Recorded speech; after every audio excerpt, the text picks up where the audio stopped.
Broadcasting from the business capital of the world, this is the Podcast Business News Network.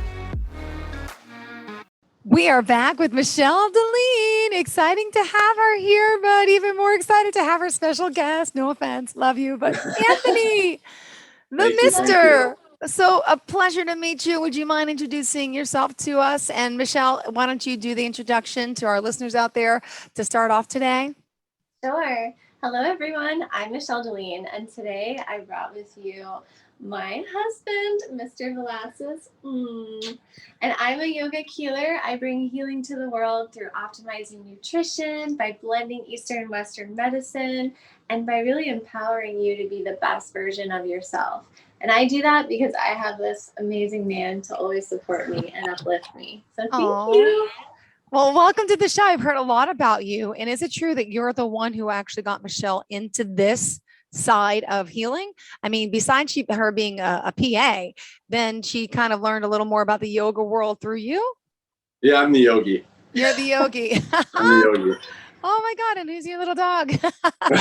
Oh, we got the whole family now. This is Oh Chewy. my goodness. Okay, so tell me a little bit about yourself, please. Okay, so my name's Anthony. I'm from a small town in Michigan. I moved to Florida in 2015 for my former job. And along the way, I started yoga, started doing a lot of meditation. And March 1st of 2019, I met the lovely Michelle, and immediately I knew I was going to marry her. So that was a good little blessing. And then I guess my yoga journey kind of led me down a path of kind of self-discovery. And, I was very overweight. I was an alcoholic. I smoked a ton. I was 27 and told that I was needed to go on like blood pressure medication. Oh my goodness. Yeah. So I got my shit together. I started, doing all the stuff. Recently got on stage for my first physique show. So that was a big milestone for me over summer, and obviously married Michelle after that. Aww. And now I'm recently unemployed, so open to opportunities. This is great. Well, you guys are the dynamic duo here. Let me ask you this. What made you find yoga and this form of healing? I mean, clearly you went through a lot in your life, and thank goodness you found something, but how did this all stumble upon you? And, congratulations on your journey. Thank you. Former boss of mine, mentor, said our company pays, this was like my first probably month into the job. He said our company pays for Transcendental meditation, which is, it's a pretty penny to learn. I was eager. I started doing it to make money because I thought it helped me make more money. So I started meditating on May 2nd of 2015 and didn't know that was yoga until like 2020 pretty much.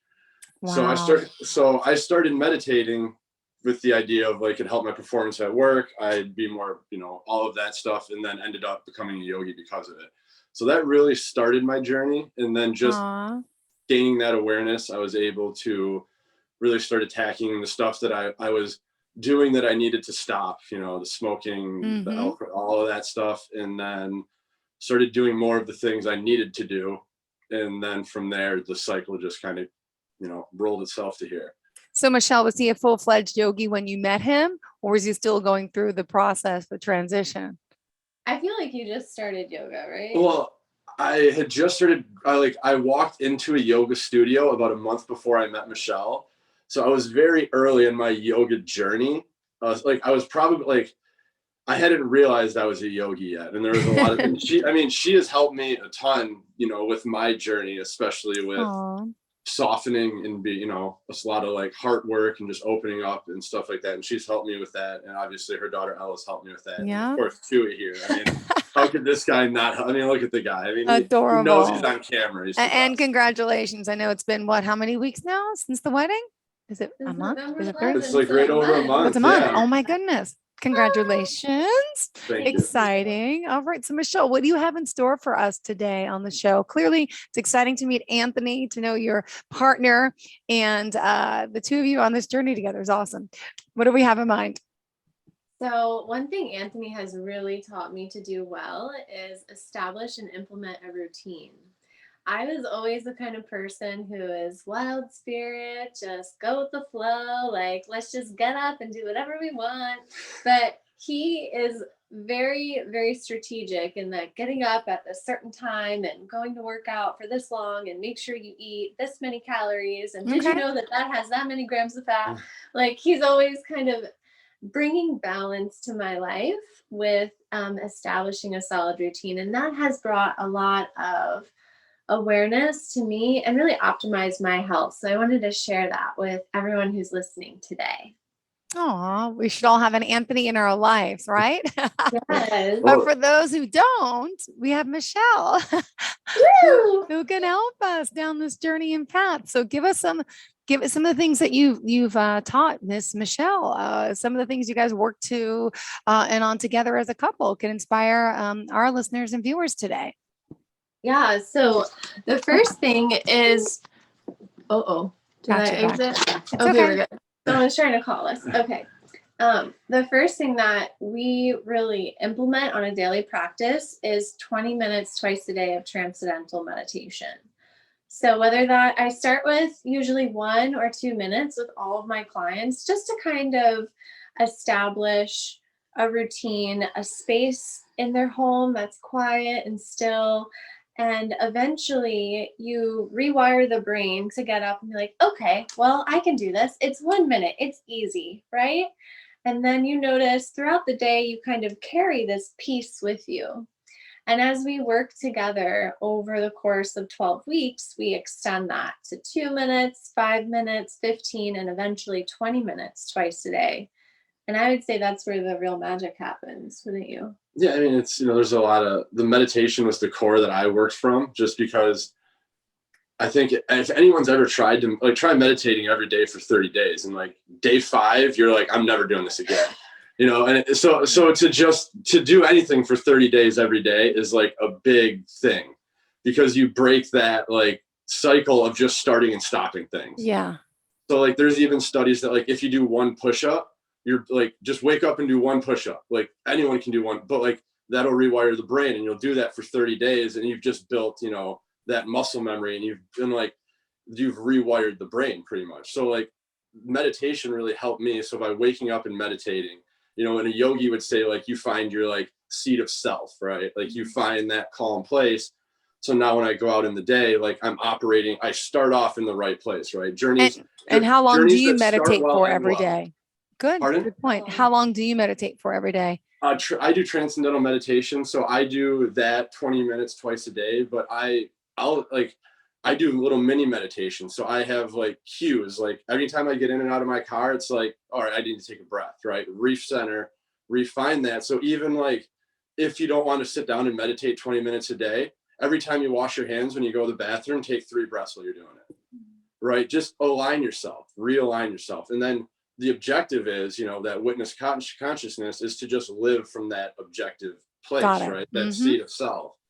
Right. And then once you're there, all of the other things come, but that's a tough place to get. So Zen and yoga teaches practice and disciplines, right? Because and the reason it's a discipline is because if you just say, I'll do yoga when I want, then you're going to do yoga for 5 days and stop. Right. Yeah. So by the discipline is where like the magic happens, because like it's in the stuff that compounds that you do every day that builds itself.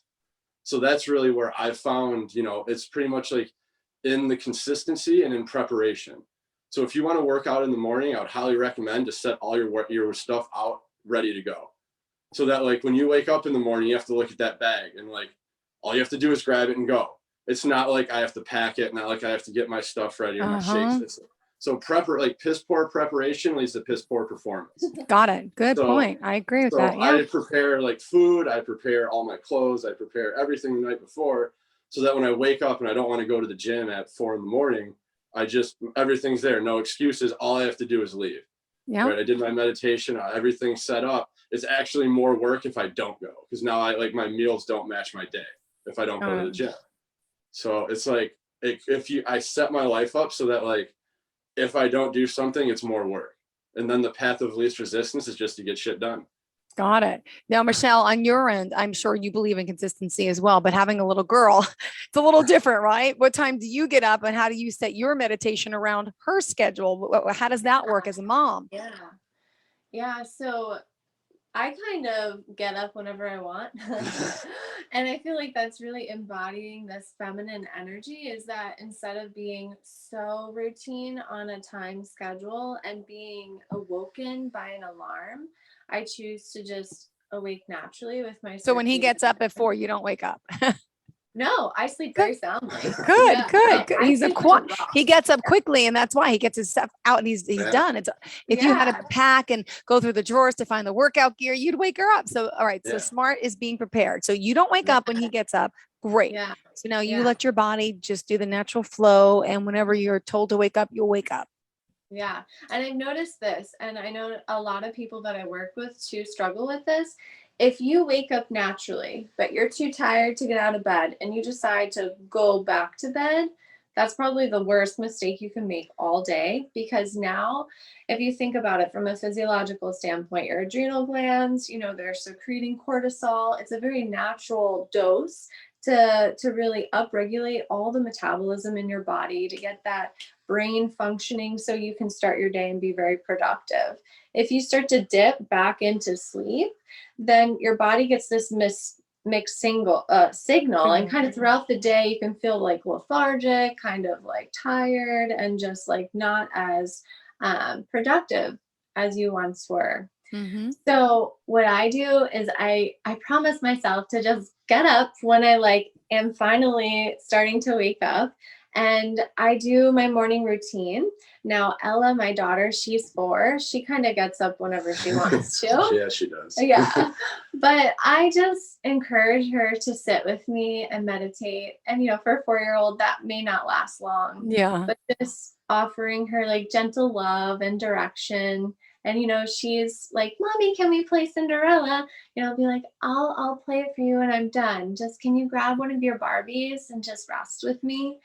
But just like an animal or a small child, when you're meditating in the beginning and you're really establishing this routine, you have to be consistent with them, or else they'll never really learn. Got it. And so I feel like consistency is key. Yeah, and it's also as you build that, rapport with your children, it seems like it's funny because like I'll come home and she'll be meditating. I'll be like, "Shh, mommy's meditating," right? Like she's in on it now, because like she understands the game that's like our quiet time. Yeah. Mm-hmm. So it's like because she's been raised, in this environment, she gets it, and like she does benefit from it. And she does, children will sit there and get that stillness, and even the dogs, like Chewy loves it. He'll sit there with her and meditate. Wow. And it is healing just to be in that, that aura and that energy. Yeah, And I have a 4 and 6-year-old, and I just don't see them ever relaxing like that. But it's wonderful. Maybe one day, but it's about setting, those Well, do boundaries. you ever relax like that? No. Well, then how would they know? Mom's right? getting up at 1:30 in the morning to go to work, and then my other jobs. So yeah, there is really no rest in my house. So it's a different environment. Maybe one day. But the truth of the matter is it can be learned, right? You need at least 30 days, you said, of consistency. It's all about the present moment. You got to start, right? You just got to start doing it. So it's that stillness will help everyone. And it's just, I was someone who's played the game, right? I mean, I've worked European markets and like worked straight through and done that. And it's just like, it doesn't end well. And it is, the ability to find that stillness is a very important thing to humans that are missing. And you can see the consequences in society. Like you don't have to look any further, right? It's already there. So, I mean, look at some Eastern cultures, look at, how stillness has maybe helped them or done that, but it is something that the West doesn't endorse, and it's to their detriment. Got it. So try sitting still for a minute. I'm trying right now. Then breathe. You gotta breathe. I can't. Okay. We have 1 minute, Jill. Do you want to sit still and meditate for 1 minute? Just find your breath. Just count your breaths in and out, big, deep, in through the nose, out through the mouth.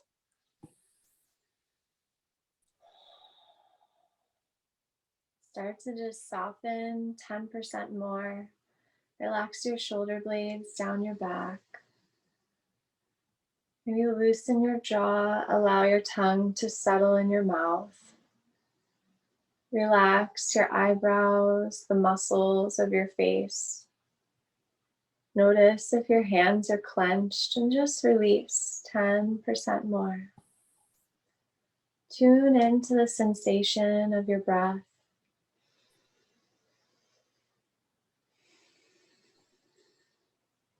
Feel your heartbeat in your chest. Send yourself gratitude for being here, right now, giving yourself this sacred time just to tune into your presence. And just like that, you've meditated for 1 minute. Look at you, Jill. 1 minute. You got 1 day down, 29 more to go. Can I really start with just a minute though? Yeah. I do have a minute a day. I don't have 30 minutes a day, but it could start as little as baby step as I want. 1 minute. Okay, good. I feel relaxed. When you said my hands are like clenched like this, I'm like, oh my gosh, you're right. And then I'm like, shoulders down. You don't really realize what you're doing and how tight I feel. Yeah.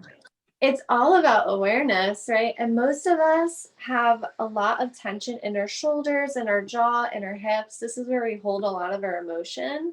And until we're still and silent and consciously tune into our breath and choose to relax, we'll go about the day kind of holding that tense energy.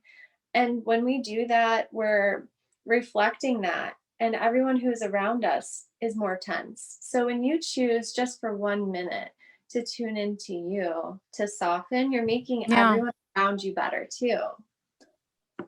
I feel good.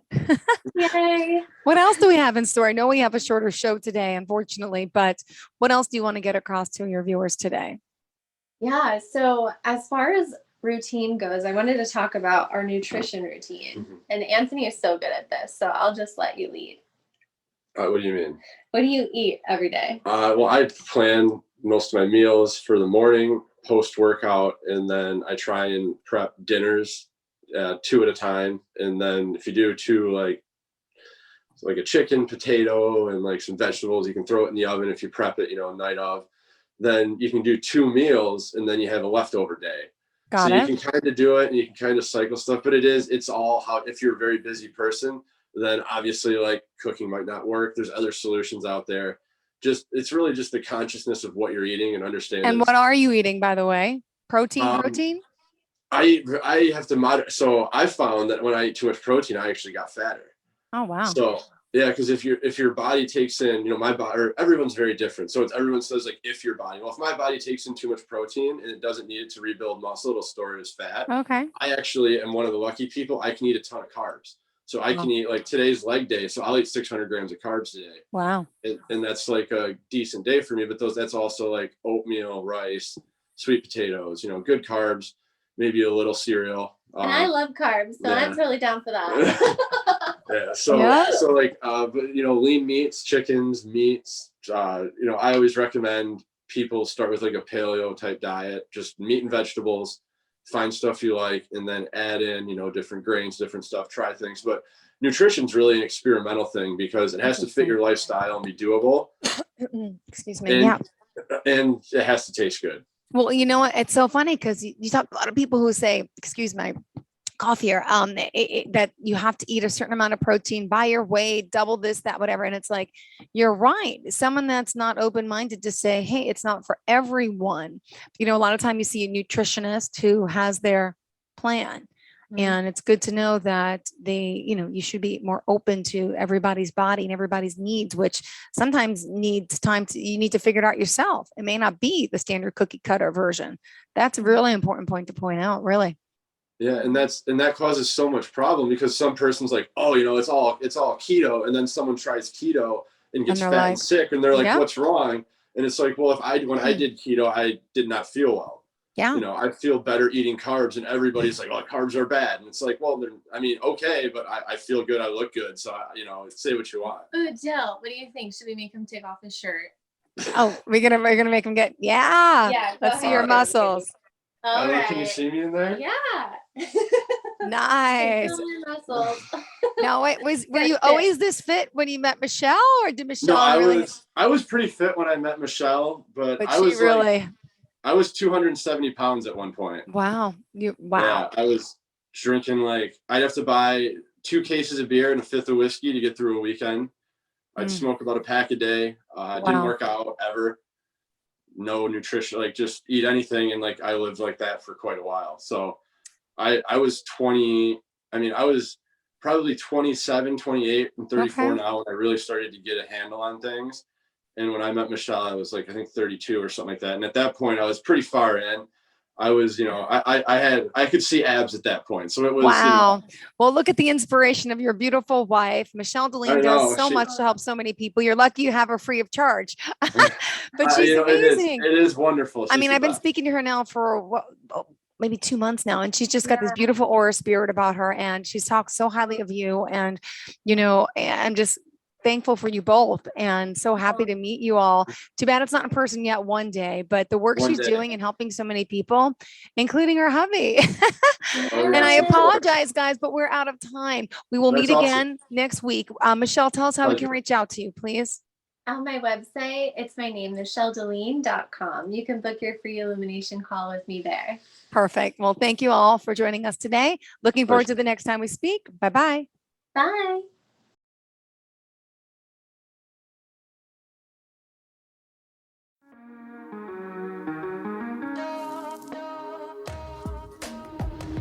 Broadcasting from the business capital of the world, this is the Podcast Business News Network.